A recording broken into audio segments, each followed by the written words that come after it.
श्री शिवाय नमस्तुभयम। दोस्तों, जैसा कि आप सभी लोग जानते हैं कि 21 दिसंबर 2025 यानी रविवार को पड़ रही है पौष महीने की शुक्ल पक्ष द्वितीया तिथि और चंद्र दर्शन, जो बहुत ही खास है। और दोस्तों, ये वो द्वितीया है जो कि पौष महीने में रविवार को पड़ रही है। दोस्तों, इसी दिन किया जाने वाला पंडित जी द्वारा बताया गया एक लाल फूल और एक सफेद फूल वाले उपाय आप लोगों को जरूर करना चाहिए, क्योंकि दोस्तों ये एक ऐसा उपाय है जो कि हर दिन नहीं किया जाता। पौष महीने में जो रविवार की द्वितीया तिथि आती है उसी दिन किया जाता है। अगर आप लोगों ने इस उपाय को नहीं किया है या किसी कारणवश नहीं कर पाए हो तो इस पौष रविवार द्वितीया तिथि के दिन इस उपाय से मत चूकना। दोस्तों देखिए, ये दिन इतना खास होता है, इतना महत्वपूर्ण होता है। देखा गया है कभी कभी बड़े बड़े पूजा पाठ अनुष्ठान से जो मनोकामना पूर्ण नहीं होती है, वह पौष रविवार के दिन एक छोटे से करने से ही आपकी मनोकामना पूर्ण हो जाती है। और बहुत सारे लोगों ने इस उपाय को किया भी है और उनको इस उपाय को करने का फल भी जरूर मिला है। अगर आप लोग भी इस उपाय को इस रविवार के दिन करना चाहते हैं तो आप इस उपाय को पहले अच्छे से समझ लेना, सुन लेना, उसके बाद करना। आपको इस उपाय का फल जरूर मिलेगा, आपकी सभी मनोकामनाएं पूरी हो जाएंगी। दोस्तों, हम आपको यहां पर बता दें कि ये जो एक लाल फूल और एक सफेद फूल वाले उपाय है, ये उपाय पंडित जी ने अपनी अभी की सीहोर की कथा में ही बताया है। उपाय को करने से आपके घर में चाहे किसी भी प्रकार की दुहक और समस्या क्यों ना चल रही हो, आपको उसका कारण भी नहीं पता है कि भाई ये समस्या किस कारण से चल रही है। उसका कुछ भी कारण हो सकता है, जैसे पितृदोष हो सकता है, काल सर्प दोष हो सकता है, या किसी भी तरह का मंगल दोष भी हो सकता है, और भी बहुत तरह के दोष होते हैं, कुछ भी हो सकता है। पर आपको इस उपाय को करने के लिए अपने दोष को पता लगाने की भी जरूरत है। आपके घर में किस कारण से इतनी दुख और परेशानी आ रही है वो भी आपको पता लगाने की जरूरत नहीं है। बस रविवार को द्वितीया तिथि के दिन इस उपाय को कर लेना है, क्योंकि इसी एकमात्र उपाय को करने से आपके पूरे घर परिवार में सुख और शांति हो जाएगी। आपके घर में अच्छे अच्छे काम होने लगेंगे। आपकी जो भी मनोकामना होगी वो भी धीरे धीरे करके पूर्ण होना शुरू हो जाएगी।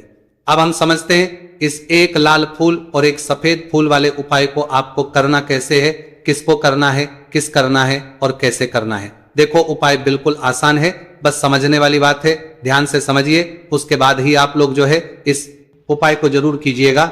सबसे पहली चीज हम लोग ये समझते हैं कि इस एक लाल फूल और एक सफेद फूल वाले उपाय को इस आने वाली रविवार द्वितीया तिथि के दिन किसको करना है। तो देखिए, इस उपाय को घर के सभी सदस्यों को करने की बिल्कुल भी जरूरत नहीं है। घर में से कोई एक मुख्य बड़ा सदस्य इस उपाय को करेगा तो उस घर परिवार के सभी सदस्यों को इस उपाय को करने का फल मिल जाएगा। पर वो बड़ा सदस्य कौन होगा, कौन व्यक्ति इस उपाय को करेगा, तो यहां पर देखिए हम आपको बता दें, घर की जो बड़ी माताएं बहनें होंगी, घर की बड़ी माताओं बहनों में से कोई भी एक माता बहन इस वाले उपाय को कर सकती है। अपने पूरे घर परिवार के लिए घर में सभी सदस्यों को इस उपाय को करने की जरूरत नहीं है। मात्र घर की जो माताएं बहनें हैं उनमें से कोई भी एक माता बहन इस वाले उपाय को करेगी तो उसके घर परिवार के पूरे सदस्यों को इस उपाय का फल मिलेगा। अगर किसी कारणवश माताएं बहनें घर में उपस्थित ना हो या वो इस उपाय को ना कर रही हो, कुछ दिक्कत हो, तो भाई उस जगह पर फिर घर का कोई बड़ा व्यक्ति भी इस उपाय को कर सकता है। माताओं बहनों के कहने का मतलब यह था कि माताएं बहनें घर की लक्ष्मी होती है। जब घर की लक्ष्मी कोई उपाय करती है तो निश्चित ही भगवान शिवजी जल्दी प्रसन्न होते हैं और उपाय का फल में बहुत जल्दी और बहुत बड़ा करके भी यहां पर देते हैं। तो आप लोग ये बात समझ गए होंगे। अब हम ये बात समझते हैं कि इस वाले उपाय को हमें करना किस समय है। एक लाल फूल और एक सफेद फूल वाले उपाय को हमें द्वितीया तिथि के दिन करना की समय है। तो देखिए, इस उपाय को करने का जो समय है, सुबह का समय भी है और शाम का समय भी है। अब देखिए, यहां पर हम मुख्य रूप से सुबह का समय नहीं बोलेंगे, क्योंकि देखिए ये जो द्वितीया तिथि है, और आप सभी लोग जानते हैं रविवार द्वितीया तिथि के दिन का प्रदोष काल का मतलब शाम का जो समय होता है ना, इस दिन भगवान शिव जी का सबसे प्रिय दिन होता है। तो आप लोग इसे एक लाल फूल एक सफेद फूल वाले उपाय को सुबह के समय भी कर सकते हो और शाम के समय प्रदोष काल में भी कर सकते हो। सुबह के समय अगर कर रहे हो तो 10 या फिर 11 बजे तक भी अगर उपाय करोगे तो भी आपको उपाय का फल मिलेगा।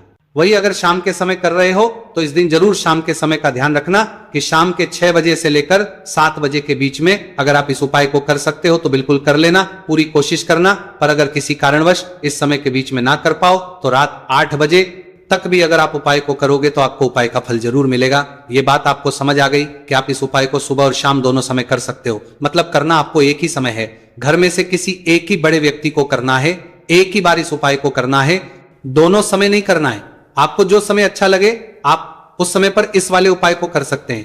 तो चलिए जानते हैं इन विशेष उपायों के बारे में। लेकिन उससे पहले जो भी मेरे भाई मेरी प्यारी बहनें आज चैनल पर पहली बार आए हैं या मेरी आवाज आज पहली बार सुन रहे हैं, अगर आप भी महादेव के सच्चे भक्त हैं तो वीडियो को लाइक और चैनल को सब्सक्राइब जरूर कर लें और कमेंट बॉक्स में लिखें हर हर महादेव। देखो, अब सबसे पहली बात आती है कि इस उपाय को हमें करना किस लिए। जैसा कि हमने अभी आपसे बोला कि इस उपाय को करने के बाद आपके जीवन में बहुत सारी खुशियां आएंगी, आपकी मनोकामनाएं पूर्ण होंगी, आपकी धन की समस्या दूर होगी, आपकी पैसों की समस्या दूर होगी। अब देखिए, अगर आप लोग सोच रहे हो कि भाई हमें अपना घर बनाना है पर घर बनाने के लिए पैसा नहीं है, हमें गाड़ी लेना है पर गाड़ी लेने के लिए पैसा नहीं है, हमें जमीन लेना है पर जमीन के लिए पैसों की कमी पड़ रही है, अगर ऐसी ही दिक्कत परेशानी या किसी भी तरह की धन से जुड़ी हुई समस्या या पैसों से जुड़ी हुई समस्या अगर आपके जीवन में चल रही है तो ये उपाय निश्चित ही आपके जीवन में बहुत सारे फल ला कर दे सकता है। इसीलिए अगर आपके घर में बहुत ज्यादा दिक्कत समस्या परेशानी चल रही है, धन से जुड़ी हुई, पैसों से जुड़ी हुई, धन की बहुत ज्यादा कमी आ रही है, पैसों की आवक नहीं हो रही है, तो भाई आप लोगों को इस वाले उपाय को जरूर करना चाहिए। घर में से किसी एक भी भागते व्यक्ति को अब इस उपाय में करना क्या है वो सबसे पहले हम लोग जान लेते हैं। उपाय की सामग्री हम लोग सबसे पहले जानते हैं कि इस उपाय में किस किस चीज की आवश्यकता पड़ेगी। तो देखिए, उपाय का नाम तो एक लाल फूल और एक सफेद फूल वाला उपाय है, पर इस उपाय में कुल मिलाकर 4 सामग्री हमें लगने वाली, जो कि पंडित जी ने खुद सीहोर वाली कथा में बताया है। और जो हम आपको उपाय बताते हैं वो पंडित जी द्वारा बताए गए होते हैं, अलग से हम कुछ भी नहीं बताते हैं। तो यहां पर हम लोग समझते हैं कि इस उपाय की सामग्री क्या है। तो देखो, उपाय की जो सामग्री है वो 4 सामग्री है, जिसमें से सबसे पहली सामग्री है एक बेलपत्र। देखो, बेलपत्र क्या होती है? बेलपत्र जो शिव की शिवलिंग पर चढ़ती है। दूसरी चीज है एक शमी पत्र, शमी पर शिवलिंग पर ही चढ़ता है। तीसरी चीज है दोस्तों एक लाल फूल, उपाय का नाम है। तो एक यहां पर आपको लाल फूल लेना है। अब ये लाल फूल कौन सा लेना है?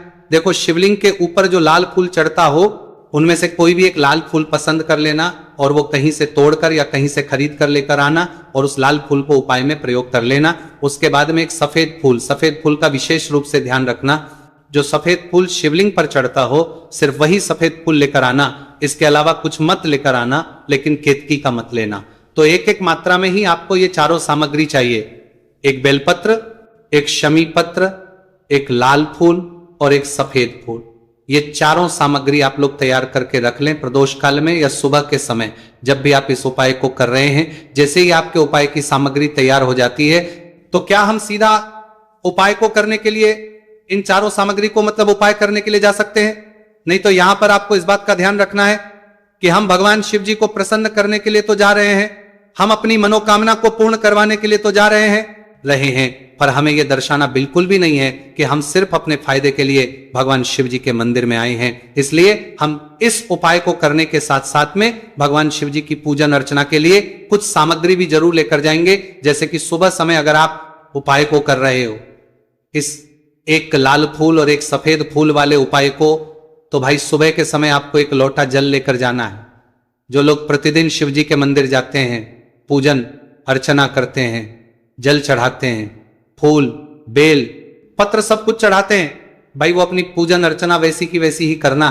बाकी जो सिर्फ उपाय को करने के लिए जा रहा है, जो कुछ भी लेकर नहीं जा रहा है, उसे कम से कम एक लोटा जल अपने घर से भरकर लेकर जाना, अगर आप उपाय को कर रहे हो, है ना। क्योंकि इस वाले उपाय को आप भगवान शिव जी की पूजन अर्चना करने के बाद ही करना।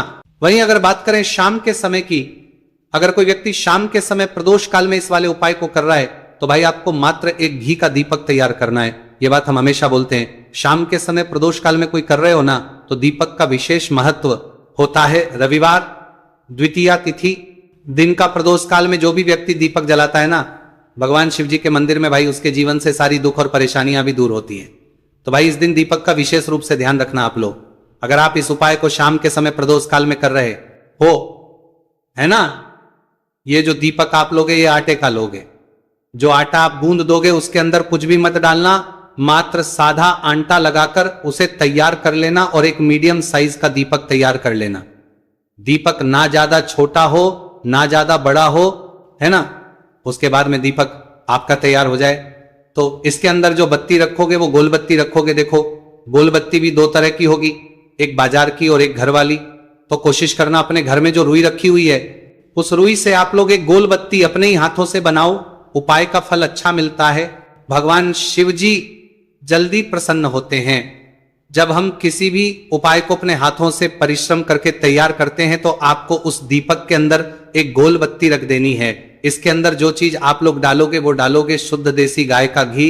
इस बात का विशेष रूप से ध्यान रखना, शुद्ध देसी गाय का घी ही डालना है, तेल वगैरह नहीं। आज के दिन तो मत डालना, रविवार द्वितीया तिथि के दिन, क्योंकि भगवान शिव जी का सबसे प्रिय दिन और प्रिय समय पर हम लोग इस वाले उपाय को कर रहे हैं। तो थोड़ा सा शुद्ध गाय का घी इतना डालना कि वो दीपक कुछ समय तक चल सके।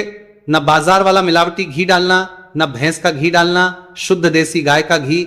आपको ढूंढने में थोड़ी मतलब मेहनत लगेगी और महंगा भी मिलेगा, पर गाय के घी से भगवान शिव जी प्रसन्न होते हैं और उसी शुद्ध देसी गाय के घी से घर में बरकत भी बनी रहती है और हमारे घर में सुख शांति भी बनी रहती है। इसलिए इस शुद्ध देसी गाय का घी अपने घर में हमेशा रखा करो। वो भगवान शिव जी के कार्यों में भी उपयोग में आता है और उपायों में भी हम लोग प्रयोग कर सकते हैं। तो यहां पर आपकी सारी तैयारियां हो चुकी है। उपाय को करते समय शुद्धता का विशेष रूप से ध्यान रखिएगा। सुबह कर रहे हो तो भाई सुबह तो आपको स्नान करना ही करना है। बाकी शाम को कर रहे हो तो शाम को मात्र हाथ मुंह धोकर भी आप लोग इस वाले उपाय को कर सकते हो, कोई दिक्कत वाली बात नहीं है भाई। उपाय की पूरी सामग्री तैयार कर और पूजन सामग्री लेकर आपको भगवान शिव जी के मंदिर पहुंचना है, जो आपके घर के पास में हो, जहां पर शिवलिंग विराजित हो, शिवालय हो, वहां पर आप लोगों को पहुंचना है। और जैसे ही आप भगवान शिव जी के मंदिर में पहुंचते हो वहां जाकर ही उपाय शुरू नहीं करना है। पहले आपको भगवान शिव जी की पूजन अर्चना करना है। पूजन अर्चना कैसे करोगे? सुबह के समय गए हो तो एक लोटा जल वगैरह जो भी पूजन सामग्री लेकर गए हो उससे पहले पूजन सामग्री आप लोग मतलब पूजन भगवान शिव जी की कर लो। जो व्यक्ति सिर्फ एक लोटा जल लेकर गए हैं वो शिव जी के शिवलिंग पर मात्र एक लोटा जल एक धारा से धीरे धीरे करके चढ़ा लो। अपनी पूजन अर्चना आप लोग जो है पूरी कर लो पहले। उसी के बाद अगर आप शाम के समय कर रहे हो तो पहले जाकर बैठना है भगवान शिव जी के शिवलिंग के पास में। आप जो दीपक तैयार करके लेकर आए हो उस दीपक को पहले जलाना है। ये जो दीपक आप लोग जलाओगे ना, ये किसी और की माचिस से मत जला, अपनी ही माचिस अपने ही घर से लेकर आना और इस दीपक को अपने ही माचिस से जलाना। अगर आपने मंदिर की माचिस या किसी और की माचिस ले ली इस उपाय को करने में, इस उपाय का फल उस व्यक्ति को भी बहुत मिल जाएगा। इस बात का ध्यान रखना, अपने घर से अपनी ही माचिस लेकर जाना और इस दीपक को जलाना। दीपक को जलाने के बाद भगवान शिव जी की शिवलिंग के पास में रख देना। शिवलिंग के इतना पास में मत रखना कि शिव जी को आंच लगे, थोड़ी सी दूरी बनाकर ही जो है इस दीपक को शिवलिंग के पास में आप लोग रख दीजिएगा। अब जैसे ही आपकी पूजन अर्चना हो जाती है भगवान शिव जी के शिवलिंग के सामने या आसपास कहीं पर भी बैठ जाइए उपाय को करने के लिए। और उपाय को करने से पहले आप लोग अपनी वो चारों पूजन सामग्री निकाल लीजिए। उपाय की जो सामग्री है वो निकाल लीजिए और भगवान इसे शिव जी के शिवलिंग के ऊपर एक माता अशोक सुंदरी जी का स्थान देख लीजिए।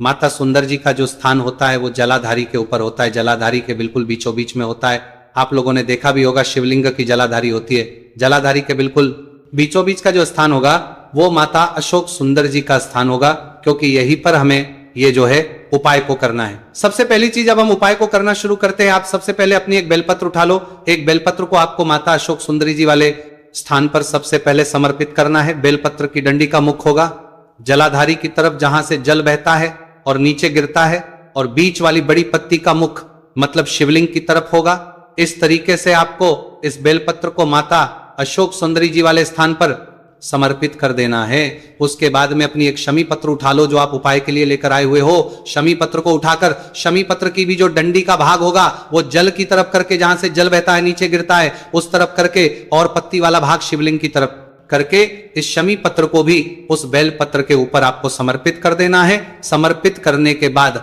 अब आप ले लो अपना एक लाल फूल जो आप उपाय को करने के लिए लेकर आए हुए हो। इस लाल फूल का जो खिला हुआ भाग होगा, चाहे वो गुलाब का फूल हो चाहे कोई सा फूल जो शिवलिंग पर चढ़ता हो, भाई उस फूल का जो खिला हुआ भाग होगा वो शिवलिंग की तरफ होगा। बाकी जो पीछे का भाग होगा फूल का, वो जलाधारी की तरफ, जहां से जल बहता है नीचे गिरता है उस तरफ होगा। और आखिरी में आपका जो एक सफेद फूल बचा हुआ है, इस सफेद फूल को भी आपको लेना है और सफेद फूल का जो खिला हुआ भाग होगा वो शिवलिंग की तरफ होगा, जहां पर शिवलिंग रखा हुआ है उस तरफ होगा, और डंडी का भाग जलाधारी के पीछे की तरफ हो जाएगा। मतलब जो जहां से जल बहता है और नीचे गिरता है। जब आप एक बेलपत्र, एक शमी पत्र और एक लाल फूल, एक सफेद फूल चढ़ा रहे हो, तो उस समय आप लोगों को कांता भगवान या कांता चक्र का नाम लेते हुए ही जो है इस उपाय को करना है, और भगवान शिव जी और नारायण जी का स्मरण करते हुए ही इस उपाय को आपको करना है। तो जब भी